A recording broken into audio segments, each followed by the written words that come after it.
Okay, so this is lesson 6.7, geometric sequences. So first thing we're going to talk about is finding a common ratio. So for it to be a geometric sequence, it has to have a common ratio. Before we've talked about arithmetic sequences, and they didn't have a common ratio, they had a common difference. So for example, if we look at this, and I don't know why they show this way, because to find it, you go backwards. You would say, okay, 5 over 1 equals 5. 25 over 5 also equals 5. So they're multiplying by 5 each time. Since we're multiplying each time, that's a common ratio. If we were subtracting or adding, that's a common difference, which is arithmetic. So for geometric sequence, you're finding something that's multiplied from your previous term. Okay, so first thing starting out says determine whether each sequence is arithmetic, geometric, or neither. So the first example says 120, 60, 30, and 15. So like I said earlier, you go backwards. You would say, okay, 60 over 120 can be simplified down to 1/2. 30 over 60, still 1/2. 15 over 30, 1/2. So since we got the same thing each time, a common ratio, that would mean it's a geometric sequence. And to explain, you literally just say common ratio of 1/2. So the next example, B, 2, 6, 11, and 17. So 6 over 2 is 3. 11 over 6 is 1 and 5 over 6. So already you can tell it's not geometric. So then to determine if it's arithmetic or neither, we would see if we can find a common difference. So rather than divide, we would say, okay, well, 6 minus 2 is 4. 11 minus 6 is 5. They're not the same thing. So therefore, that one would be considered neither. If we subtracted and we got 4 each time, it would be arithmetic. Okay, so before we really dive into this lesson, y'all go ahead and try all 3 of these. Determine whether the sequence is arithmetic, geometric, or neither. Try that, and then I will go over it with you. On the first set of examples, we have to determine if it's arithmetic, geometric, or neither. So on number 1, you just go this way. Remember, we set it up. 1 over 5, that's 1/5. Negative 3 over 1 is negative 3. So far, those are not the same. So therefore, we know it's not geometric. So I check and see if it's arithmetic by subtracting or multiplying. So 1 minus 5 is negative 4. Negative 3 minus 1 is also negative 4. And negative 7 minus negative 3 becomes plus. That is also negative 4. So each time we got negative 4, so that is arithmetic. We were able to subtract a difference or find a common difference. Okay, on number 2, if I do 128 over 1024, I'm trying to remember what it comes out to. I believe you can take, it comes out to 2 over 16, which is 1 over 8.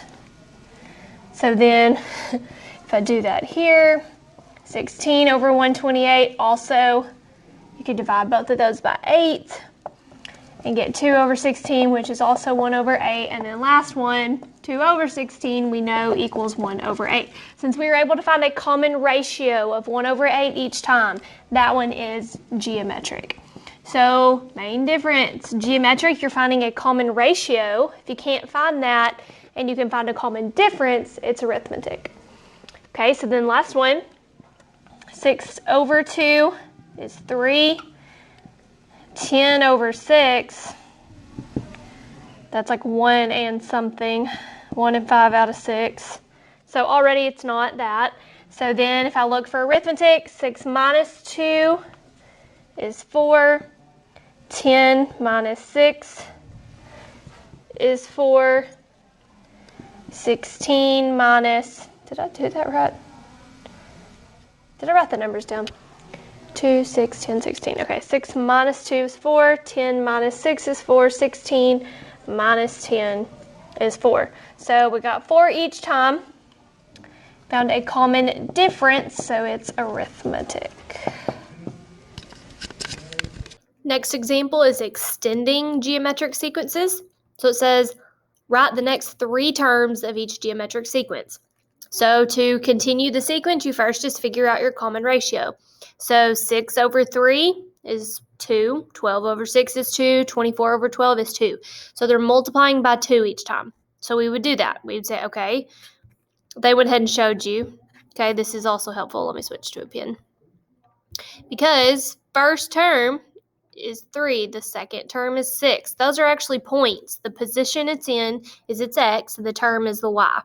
So then 12 times 2 is 48, 48 times 2 is 96, 96 times 2 is 192. So the next 3 terms would be 48, 96, and 192. Okay, on B, 64 to negative 16 to 4 to negative 1. So negative 16 over 64. See, I don't even know what that's in plus 2. Negative 1 over 4. Same thing, 4 over negative 16, negative 1 over 4. So they're multiplying by negative 1/4 each time. So when you get to the last one, negative 1, you would multiply it by negative 1/4, which is just 1/4, times negative 1/4 is negative 1 over 16, times negative 1/4 is 1 over 64. Those would be your next 3 numbers in the term, in that sequence. So now what we're going to look at is graphing them. So it was helpful to see how they wrote them in these tables because that will help us for graphing. So first thing says graph this sequence. What do you notice? Okay, so to graph it, we don't have to extend it. We just go ahead and write our points. So the first term is 32, so that's the point 132. The second term is 16, so that's the point 216. Third term is 8, so that's the point 38, and so on.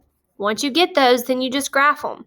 132, 216, 38, 44, and 52.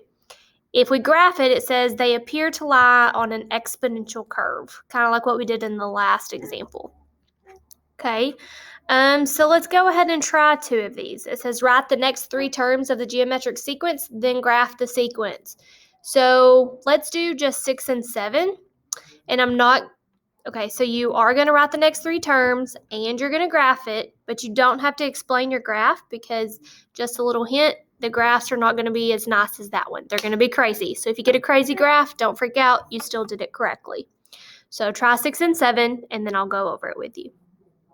Okay, on 6 and 7, we are finding the next 3 terms and graphing this sequence. So first, to find the next 3 terms, you find your geometric difference. See, so negative 40 over 80. 4 over 8 is 1/2, so that's negative 1/2. Double check. Also negative 1/2. So we're multiplying by negative 1/2 each time.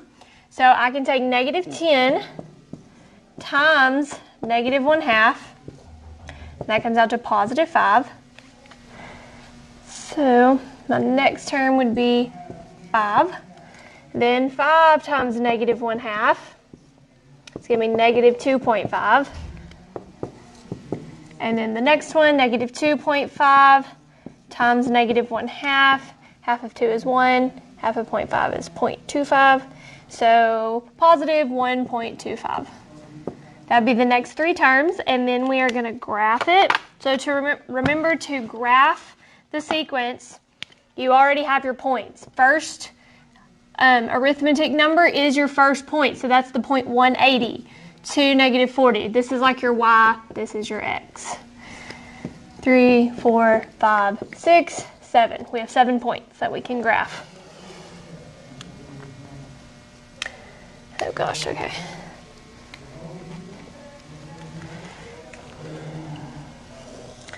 Guess I'm gonna count, it goes all the way up to 80. I will count by 10s on my y-axis. 70, 80. But then I'll count by 1s on everything else. So my first point is 180. My second point, I have 2, negative 40.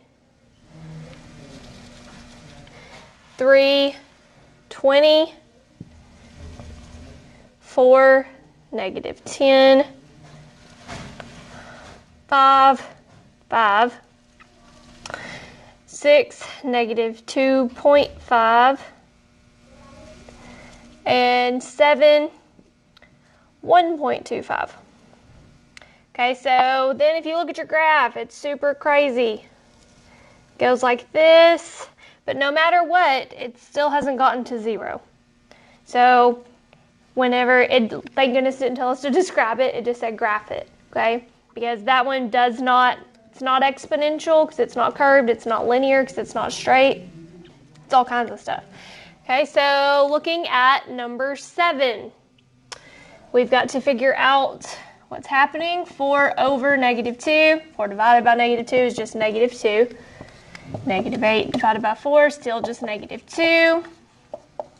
So each time we are multiplying by negative 2. So 16 times negative 2 would be negative 32. Then negative 32 times negative 2 would be positive 64. And then lastly, that would be negative 128. Okay, so those are our points. I have the point 1, negative 2, 2, 4, and so on. Okay, I guess I'm going to have to count by tens again on my y-axis. 40, 50, 60, 70, 80, 90, 100, 220. I should have scooted that up.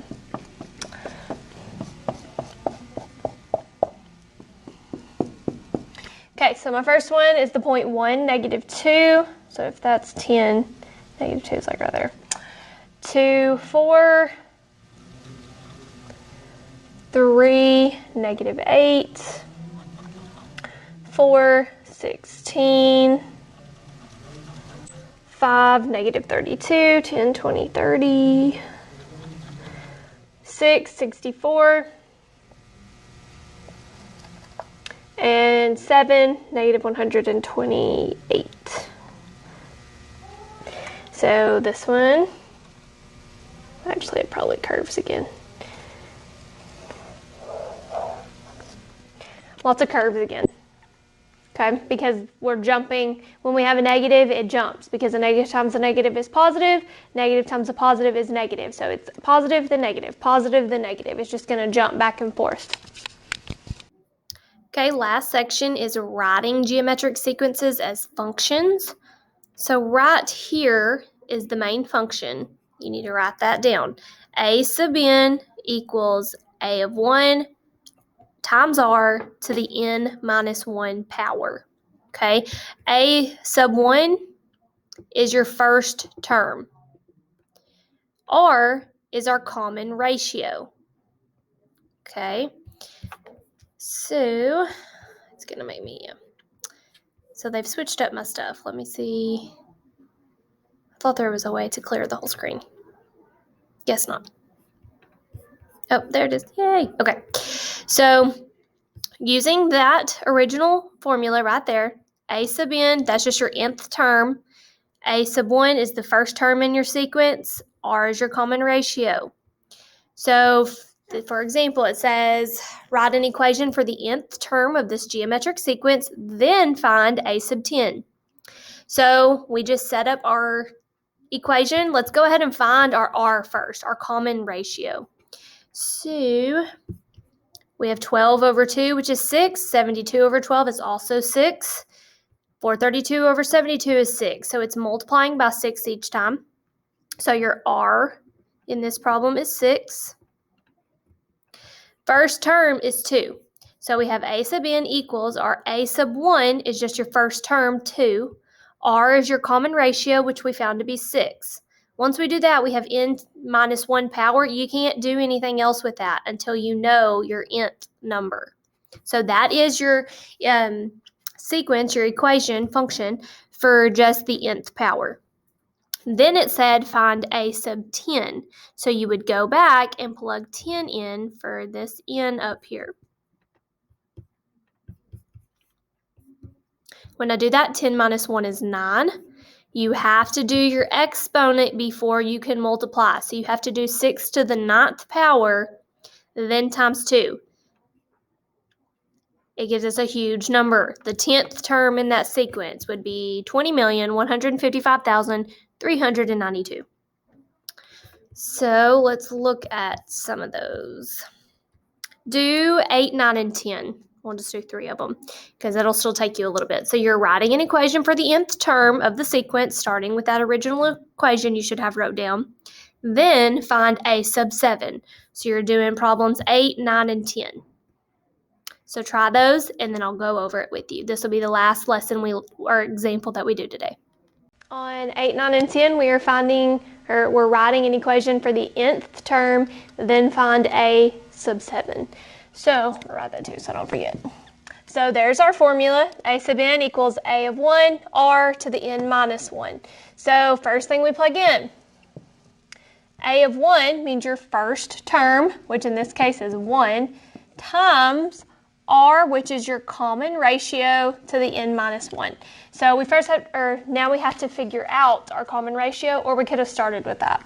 So if I look, -5 over 1 is just -5. 25 over -5 is still -5. So each time we're multiplying by -5. So my r is -5, that's why I put it in parentheses, raised to the n minus 1. Excuse me.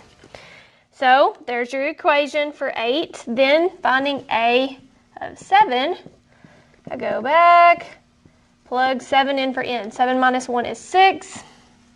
Anything times 1 is just going to be itself, so I'm going to go ahead and drop that 1. So I have -5 to the 6th power. If I plug that in, because I don't know that off the top of my head, we get 15,625, but it's negative. Negative 15,625 would be the 7th term in that sequence. Okay, looking at number 9. This time I'm going to go ahead and find my r first, my common ratio. So 26 over 13 is 2.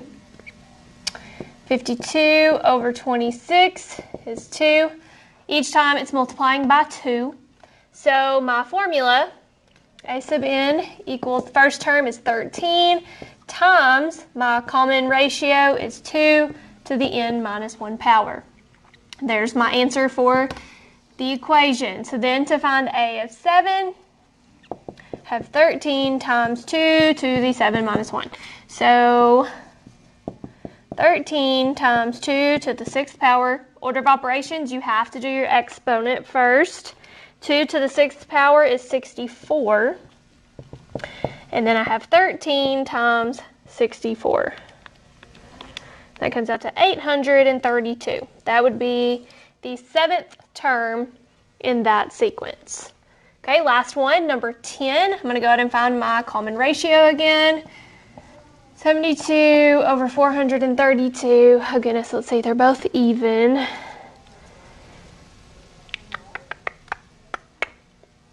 believe I can take, let me see.